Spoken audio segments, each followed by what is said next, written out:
Meus irmãos, boa noite. Que a paz do Senhor Jesus Cristo esteja sempre sobre você, sobre a sua casa, a sua família. Que privilégio podermos estar juntos em mais um tempo tão especial de celebração ao Senhor. Nesta noite, uma noite muito especial dentro da celebração da ceia do Senhor. Que Deus possa alcançar o nosso coração com uma palavra, aquecer o nosso coração com a sua presença e nos levar a entender a direção, o propósito dele para as nossas vidas. Você está com a sua Bíblia aí? Vamos lá? Abra comigo Mateus 26. Evangelho de Jesus Cristo, segundo escreveu Mateus, capítulo 26. Eu vou ler com você alguns versículos a partir do versículo 26. Alguns versículos a partir do versículo 26. Estar na Vida Nova é sempre um privilégio. O apóstolo Willi, a pastora Janete, sempre o nosso carinho e gratidão. Aos amigos pastor Rony, a Dani, poder desfrutar sempre da companhia deles e poder servir sempre essa igreja é um presente.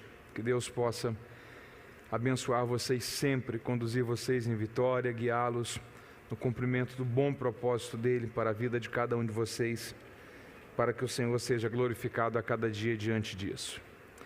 Você achou aí? Mateus 26, se achou com o sinal, diga amém. Eu quero ler alguns versículos com você. A partir do versículo 26 está escrito assim: Enquanto comiam, Jesus tomou o pão e, abençoando-o, partiu e deu aos seus discípulos, dizendo: Tomai e comei, isto é o meu corpo.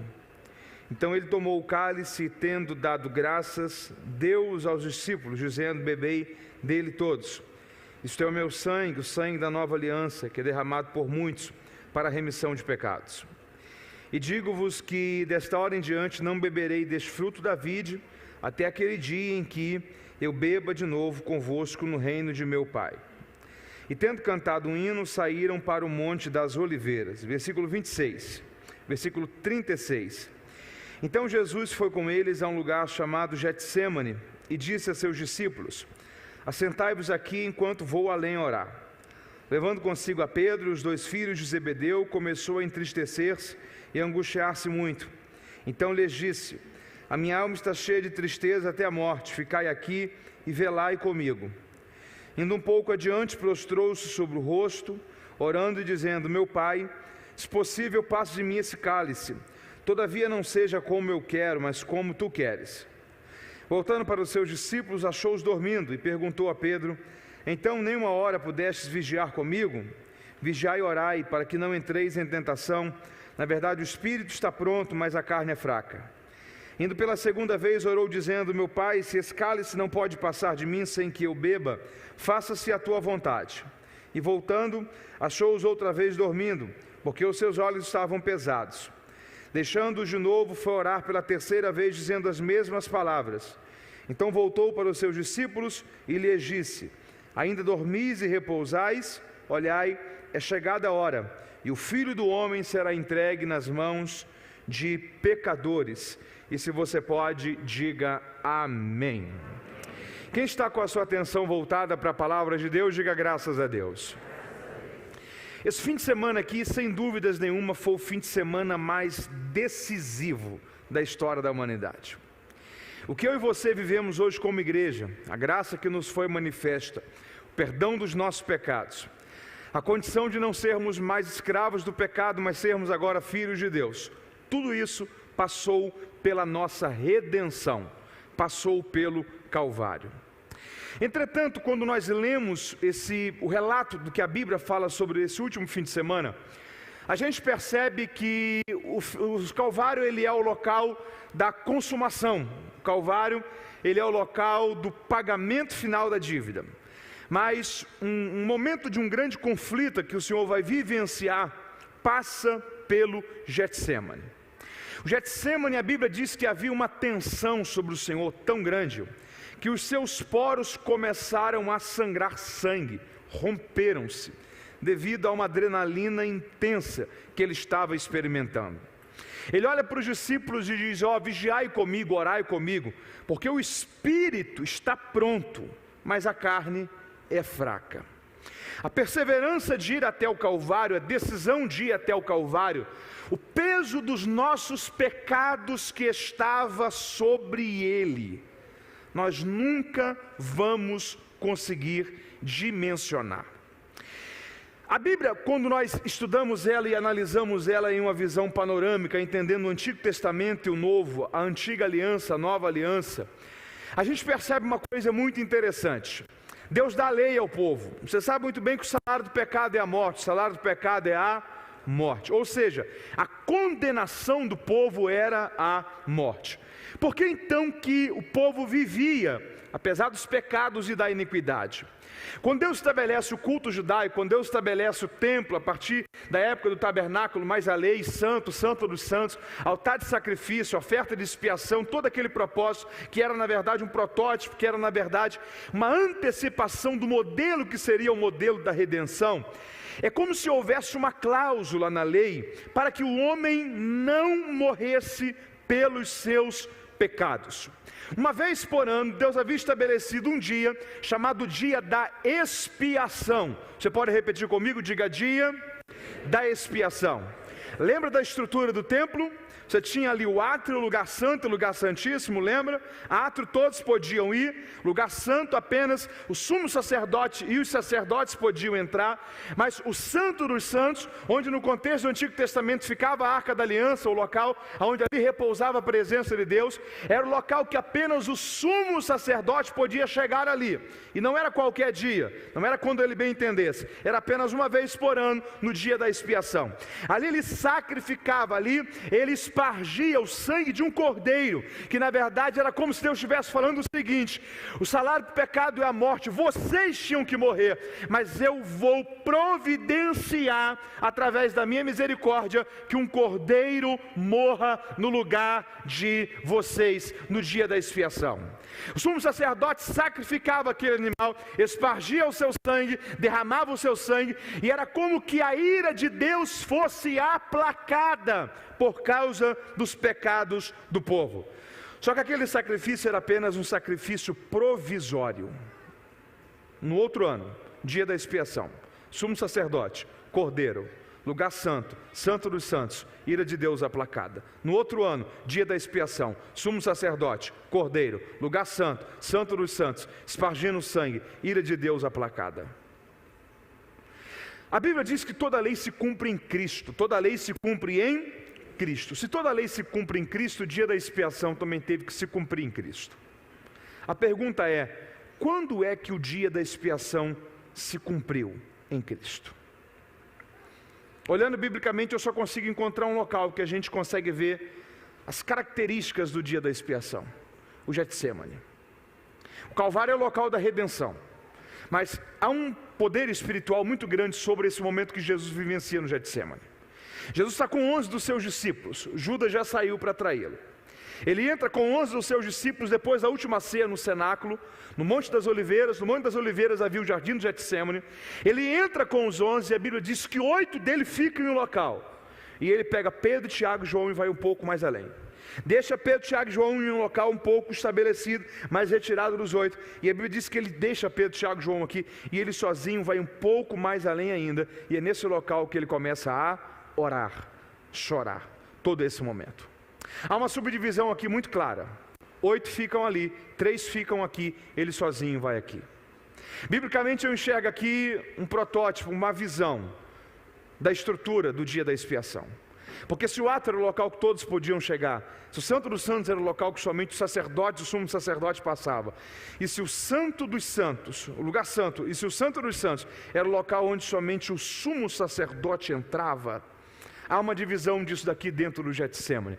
Os 8 ficam ali, os mais íntimos e mais próximos vêm até aqui. Jesus sozinho chega até aqui.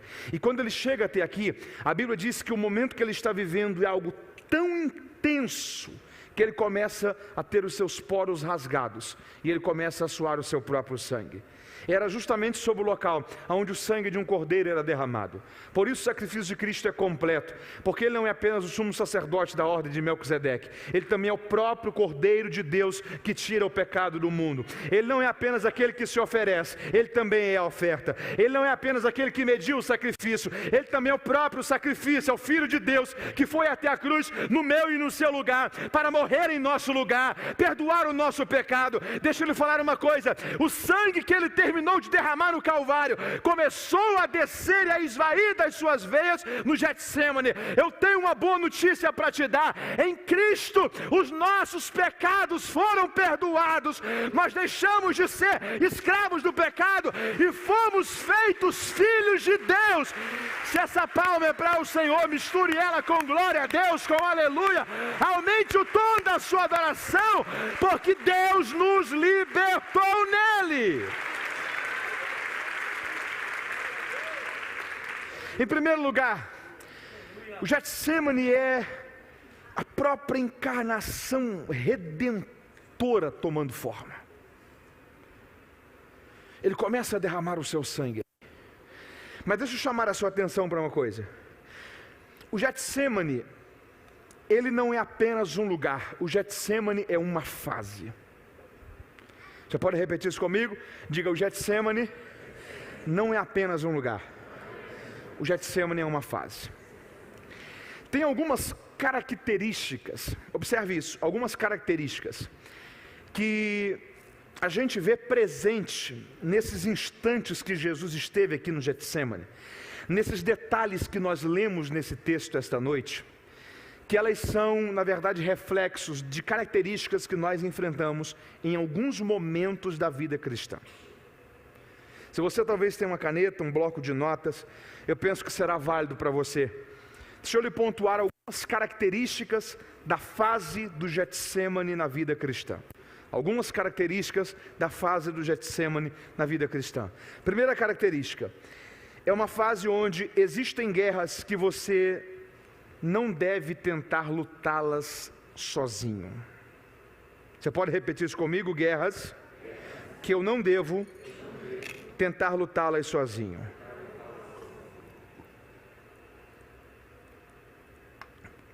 Ele olha para os discípulos e diz: será que vocês podem orar comigo? Deixa eu chamar a sua atenção para isso daqui. Você já imaginou Jesus pedindo oração para alguém?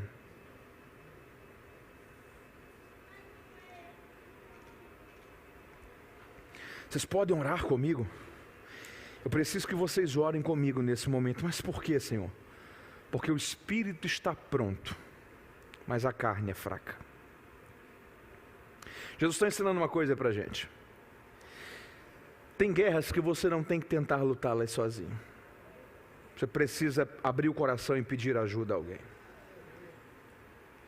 Você precisa abrir o coração e contar com a companhia, o esforço, a intercessão, a oração, o apoio espiritual de alguém. Principalmente quando estão envolvidas nessas guerras situações e decisões que podem ser fundamentais acerca do seu futuro e da vida que você vai viver, do plano espiritual que você está cumprindo através dela.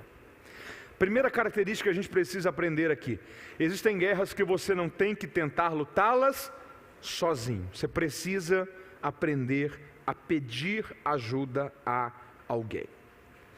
Tem uma frase que eu gosto muito que diz o seguinte: quem tem coragem para confessar uma tentação, dificilmente vai chegar ao ponto de precisar confessar um pecado. Vamos lá, você pode repetir isso comigo? Diga: quem tem coragem para confessar uma tentação, dificilmente vai chegar ao ponto de precisar confessar um pecado. Cuidado para você não se isolar, sendo que talvez você está vendo que você não está conseguindo vencer essa guerra. Peça ajuda a alguém.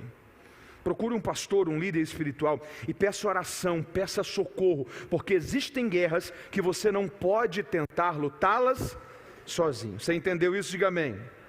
Segunda coisa que a gente precisa aprender aqui, segunda característica da fase do Getsemane. A fase do Getsemane é uma fase onde pessoas que você contava adormecem. Já passou por um momento desse? De gente que você sabia que você podia contar com a pessoa, quando você mais precisou, adormeceu. Foi indiferente.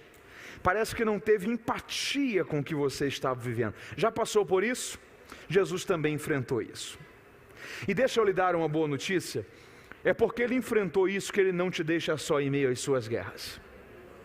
É porque ele enfrentou isso que ele não te deixa só em meio às suas lutas. As pessoas podem até adormecer, as pessoas podem até ser indiferentes em relação ao que você está vivendo, mas Jesus não te deixa só. Deixa eu te dar uma boa notícia: Jesus é o amigo que não falha. As pessoas desta vida podem até te abandonar, mas Cristo nunca te abandonará. Glórias sejam dadas ao Senhor Deus por isso.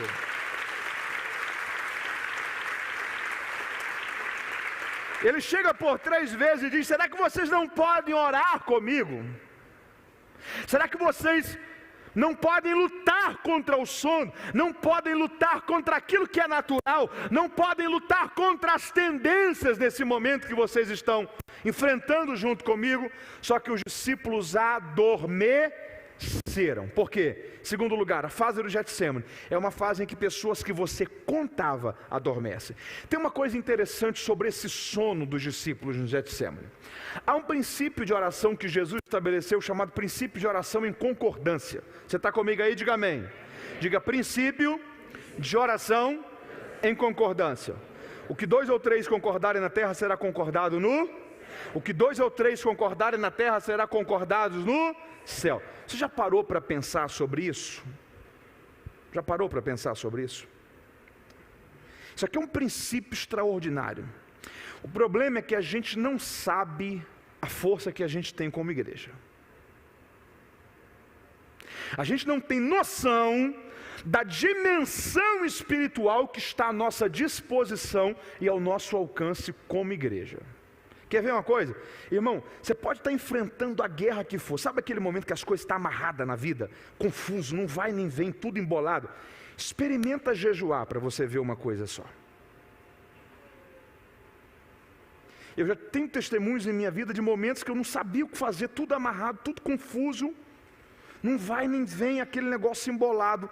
Experimenta entrar em um propósito com Deus, para você ver o poder que o jejum tem, de abrir caminho, de desembaraçar o que está embaraçado, de fazer com que toda dúvida, toda incerteza, toda insegurança, toda mente dividida seja dissipada, e uma luz de Deus vir sobre a sua vida, trazer clareza sobre a sua direção, trazer paz sobre a sua guerra, e trazer vitória sobre as suas batalhas. Experimente. A gente precisa aprender e entender o poder espiritual que está à nossa disposição como igreja.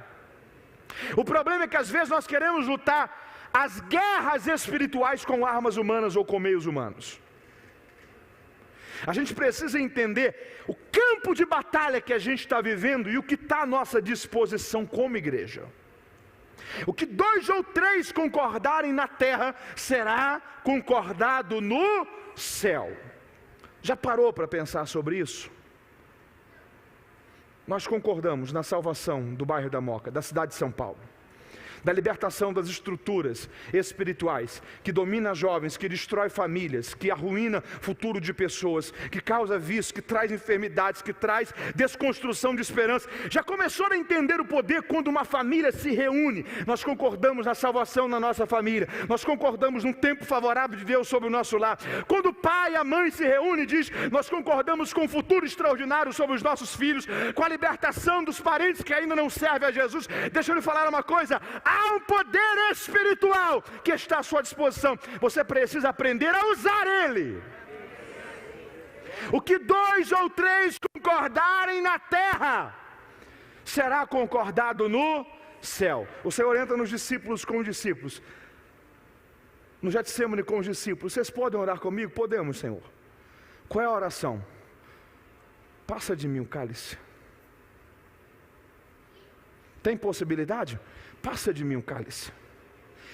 Se essa oração aqui é feita em concordância, de duas uma: ou o princípio da oração em concordância é quebrado, ou o Calvário é adiado. Entende por que os discípulos adormecem? Há 3 tentativas. Os discípulos adormecem. Na terceira ele acorda os discípulos e fala assim: ó, levanta. Por quê? Porque é chegada a hora. O Filho do Homem será entregue nas mãos dos pecadores. O traidor se aproxima. Judas estava chegando para entregá-lo. Os discípulos meio que tinham que dormir para que o princípio da oração em concordância naquele momento não se cumprisse. Por quê? Porque isso é um poder espiritual que a gente precisa entender, a ativação dele, o efeito dele sobre a vida da gente. Então deixa eu lhe falar uma coisa: tem momentos que pessoas adormecem, que é o próprio Deus que permite elas adormecerem, para você viver o que você está vivendo. É o próprio Deus que está te conduzindo, porque tem uma coisa: às vezes a gente pensa que a gente pode segurar em pessoas, confiar em pessoas, às vezes a gente coloca expectativa, confiança em muita coisa, e Deus vai nos guiando, nos isolando, a gente não entende. Gente que a gente contava que sabia que ia socorrer, a gente adormece. É Deus dizendo o seguinte: esse momento é só meu com você, eu quero tratar você, eu quero te levar a um tempo extraordinário. Não tente contar com pessoas que adormecem, quando é Deus e você, Deus te tratando em meio ao seu Getsemane. Pessoas adormecem, mas o Senhor nunca vai te deixar só. Terceira lição dessa fase, você está comigo aí? Diga amém. Amém. Como foi que Jesus venceu a fase do Getsemane? Diga comigo: orando. Como foi? Como? Como foi que Jesus suportou aquele momento? Como foi que Jesus triunfou sobre aquele momento? Como foi que Jesus venceu o Getsemane dele? Como é que você vai vencer o seu Getsemane? Orando. Terceiro lugar, a fase do Getsemane é uma fase que você só consegue vencê-la através da oração. E sabe o que é interessante aqui? É porque na oração a gente entende que o propósito da oração não é mudar a Deus. O propósito da oração é mudar a mim, é mudar a você. O propósito da oração não é mudar a Deus, é mudar a nós. 3 vezes Jesus falou: Pai, tem como passar de mim o cálice? 3 vezes ele orou: Pai, é possível que o cálice seja passado de mim? O que foi que mudou? A opinião do pai ou a opinião do filho? Do filho. Porque o propósito da oração não é mudar a Deus, o propósito da oração é mudar a nós. O propósito da oração não é convencer a Deus que o que eu quero está certo. O propósito da oração é me convencer que o que Deus preparou é que é o correto. O propósito da oração é me mostrar que o máximo que eu consigo enxergar é só o hoje, mas é um Deus que está sentado sobre o seu alto e sublime trono, que Ele tem o futuro das nossas vidas no controle das suas mãos. O propósito da oração é entender que Deus é soberano, que Ele já tem um futuro planejado, preparado, estabelecido. O propósito da oração é eu me esvaziar diante de Deus e dizer: Senhor, não é o que eu quero, é o que o Senhor quer. Não é a minha vontade, é a sua vontade. Não é a mudança dos meus projetos, é a mudança dos seus projetos. A oração não é para mudar a Deus, a oração é para mudar a nós. Você está entendendo isso? A oração não é para convencer Deus que o que eu quero que é o melhor, não. A oração é para humilhar a minha vontade e dizer: eu sou apenas servo, o Senhor é Ele. Foi Ele que me comprou, eu que pertenço a Ele. Não eu que comprei Ele e Ele que pertence a mim.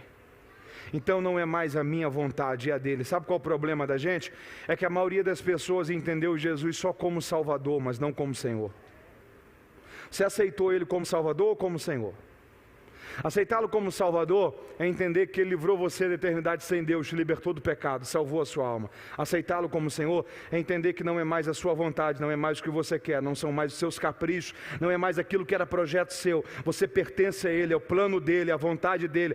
Recebê-lo como Salvador e recebê-lo como Senhor é dizer: Senhor, muito obrigado por ter me salvado. A minha vida eu entrego a Ti. Não tem a ver mais comigo, tem a ver com os Teus planos, tem a ver com a Tua palavra.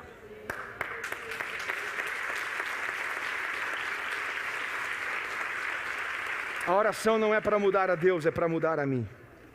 4º lugar, você está comigo aí? Diga amém. Quantas vezes Jesus orou no Getsemane? Quantas? Quantas vezes ele falou com o Pai no Getsemane? Quantas vezes o Pai falou com ele?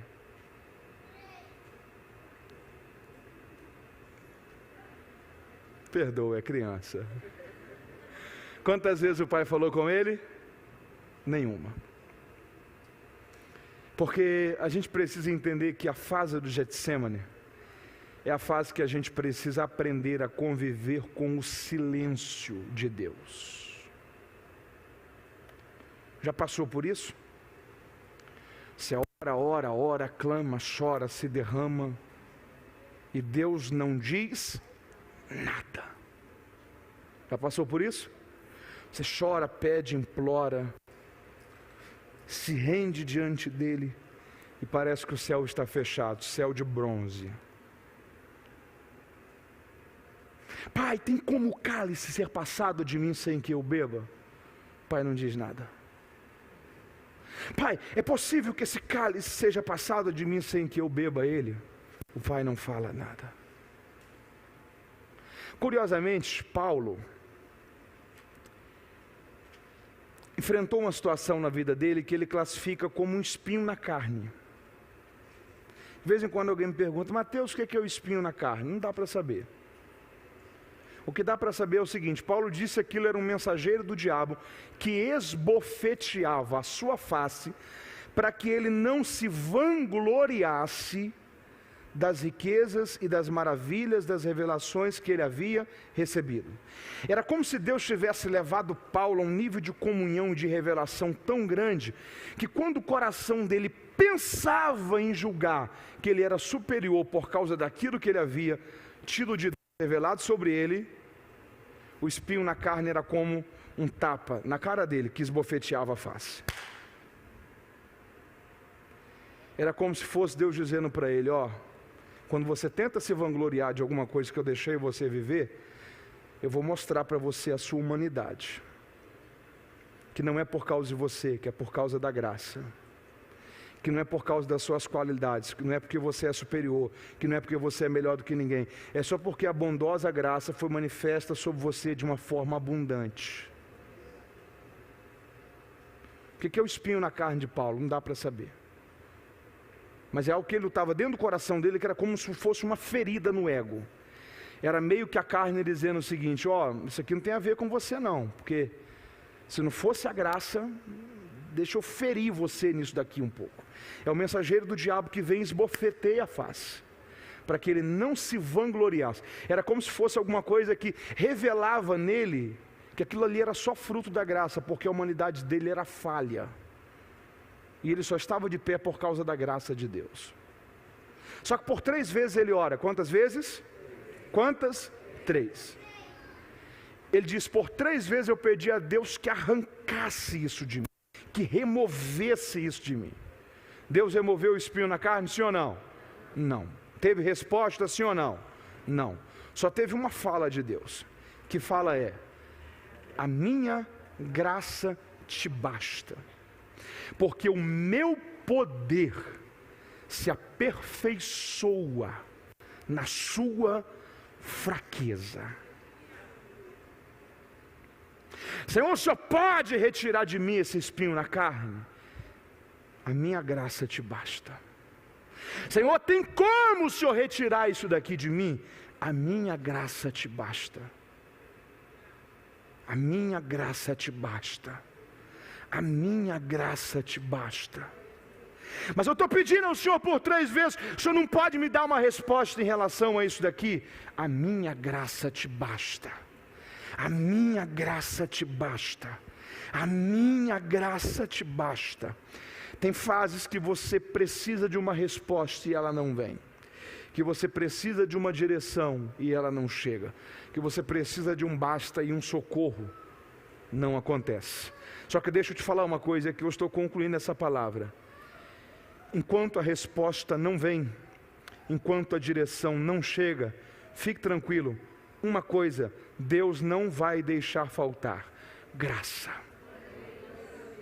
E enquanto tem graça, você resiste. Enquanto tem graça, você caminha. Enquanto tem graça, você persevera. Enquanto tem graça, você caminha um pouco mais. Enquanto tem graça, apesar das dores, apesar das incertezas, apesar das perguntas sem respostas, você consegue levantar a cabeça e dizer: a graça está me sustentando, ela é suficiente. A graça de Deus me basta, eu vou vencer mais um dia. A graça de Deus me basta, venci mais um mês. Eu estou liberando uma palavra de Deus sobre a vida de alguém nesta noite. Talvez você esteja enfrentando a fase do Getsemane da sua vida. Alguma resposta de Deus ainda não chegou e talvez você está desesperado porque a resposta não veio, mas Deus está falando a você: fique tranquilo, a minha graça não vai te faltar. A minha graça não vai te faltar. A minha graça não vai te faltar. Fica de pé glorificando a Deus por essa palavra em nome de Jesus. Aleluia, aleluia, aleluia, aleluia. Deixa eu te falar uma coisa. Você já leu o livro de Jó? Faz assim. Sabe o que mais tem no livro de Jó? Perguntas. O que mais tem no livro de Jó? Por que o Senhor está permitindo isso daqui acontecer? Por que todo esse mal me sobreveio? Deus fica um tempo em silêncio e não responde nada para Jó. Nada, nada, nada. Deus volta a falar com Jó no capítulo 39. E Deus não volta dando respostas. Deus volta trazendo perguntas. 70 perguntas. Perguntas do tipo: Jó, como é que se explica a formação de um osso no útero de uma mulher? Me explica aí, Jó. Como que eu formo ossos no útero de uma mulher, em um embrião? Você sabe como que pesca um leviatão, um crocodilo com um anzol, Jó? 70 perguntas que fazem Jó se render diante de Deus e dizer o seguinte: Senhor, eu não sei nada, eu não entendo nada, eu não tenho controle sobre nada. 70 perguntas que fazem Jó se render diante de Deus e dizer: Senhor, eu só sei de uma coisa: tudo podes, e nenhum dos teus planos podem ser frustrados. A vida de Jó ensina uma coisa para a gente: a espiritualidade de uma pessoa não está revelada na quantidade de vezes que Deus fala com ela, mas ela se manifesta na capacidade que essa pessoa tem de suportar os períodos em que Deus não fala. Eu vou repetir isso aqui para você. A espiritualidade de uma pessoa: eu conheço um irmão que Deus fala com ele todo dia. Tem que ver aquela irmã, todo dia Deus fala com ela. Tem gente que parece que tem o WhatsApp de Deus. Abraão era amigo de Deus. Abraão era amigo de... Deus chamou Abraão em Gênesis 12, quando Abraão tinha 75 anos. Quando você lê Gênesis 17, Abraão está com 99. Haviam se passado 24 anos. Quantos anos? Quantos anos? Sabe quantas vezes Deus falou com Abraão em 24 anos? 4 vezes. 4 vezes. Com um amigo dele, Deus falou 4 vezes. Eu tenho tido a sensação de que, sabe aquela resposta de Deus que vem, aquela palavra rema? Nessa forma de se comunicar, Deus não fala muito. A hora que você quer, você tem Deus falando aqui. Mas essa forma de comunicação, de uma palavra assertiva para um momento, eu tenho tido a sensação de que Deus, ele se relaciona muito. Ele não está ausente nunca.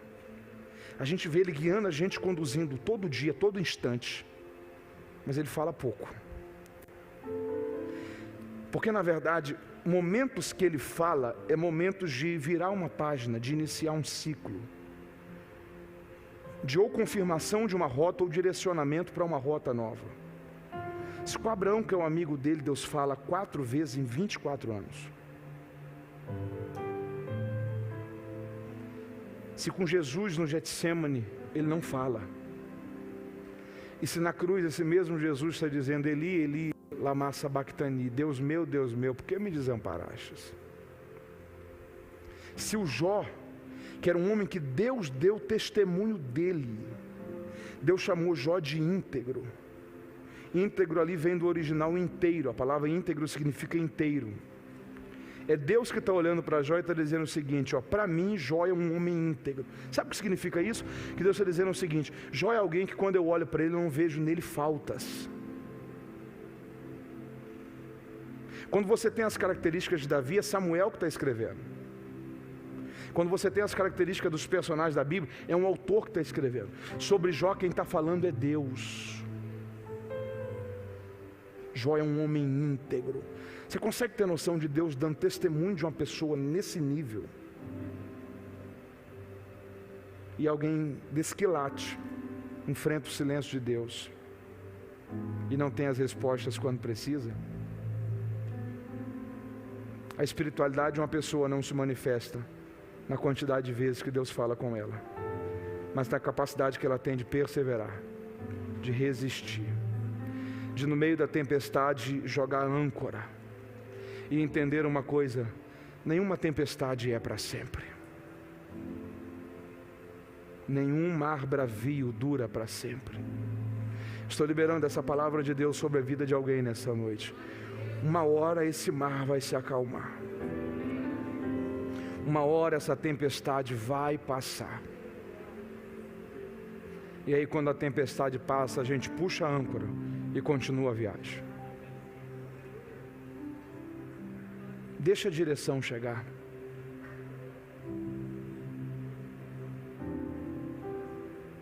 Nem que você ore, clame, chore, mas diga: Senhor, eu não quero seguir sem ter paz aqui, de que é a rota que o Senhor preparou. Vamos orar? Para concluir, eu quero te lembrar que o Getsêmani é uma fase difícil, sim ou não? Sim, mas é só uma fase. Você pode dar um sorriso de máscara mesmo para alguém que está perto de você? Olhe nos olhos dessa pessoa e diga assim: eu sei que é difícil. Diga: mas fique tranquilo, é só uma fase. É só uma fase. Diga para essa pessoa: talvez ele ainda não respondeu, mas diga: pode ter certeza, ele não vai deixar faltar graça, graça, graça, graça e graça.